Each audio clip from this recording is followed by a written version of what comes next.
ముఖ్యమంత్రిని చేసుకోండి. మా దళిత నేతల్లో ఒకరిని ఉప ముఖ్యమంత్రిని చేయండి. నాకు టికెట్ ఇచ్చిన దళిత వాడి కోసం వదులుకున్న ఐపీఎస్ అధికారి సునీల్ కుమార్ వివాదాస్పద వ్యాఖ్యలు, అఖిల భారత సర్వీస్ అధికారిగా ఉంటూ రాజకీయ నాయకుడి తరహాల ప్రకటనలు, రాష్ట్ర ప్రభుత్వ అనుమతి లేకుండా పదే పదే విదేశీ పర్యటనకు వెళ్లారని అభియోగాలపై సస్పెన్షన్ గురైన శాసనసభ ఉపసభాపతి కె రఘురామకృష్ణరాజును వైకాపా ఎంలో సిఐడి కస్టడీలో అంతమొందించేందుకు యత్నించారని కేసులో ప్రధాన నిందితుడిగా ఉన్న సీనియర్ ఐపీఎస్ అధికారి పివి సునీల్ కుమార్ రాజకీయపరమైన వివాదాస్పద వ్యాఖ్యలు, ప్రకటనలతో మరోసారి వార్తల్లోకి ఎక్కారు.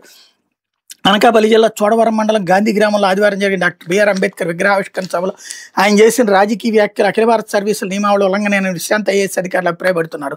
మీ కాపు నాయకుడు మీరు ముఖ్యమంత్రిని చేసుకుని మా దళిత నాయకుడు ఉప ముఖ్యమంత్రి చేయండి, మా హర్ష కుమార్, మా విజయ్ కుమార్, మా జడ శ్రవణ్ కుమార్లో ఒకరు ఉప ముఖ్యమంత్రి చేయండి. 2 ఏళ్లలో దిగిపోయి ఉప ముఖ్యమంత్రి కాదు, 5 ఏళ్లుండే పదవి కావాలని సునీల్ పేర్కొన్నారు. రాష్ట్రంలో ప్రధానమైన అత్యధిక జనాభా ఉన్న అధికారం కోసం ప్రయత్నిస్తున్న అందులో చాలా వరకు విజయం సాధించిన కులం కాపు సామాజిక వర్గం.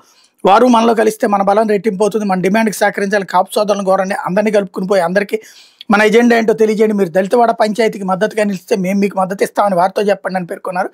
ఆయన ప్రసంగ వీడియో సోమవారం వెలుగులోకి వచ్చింది.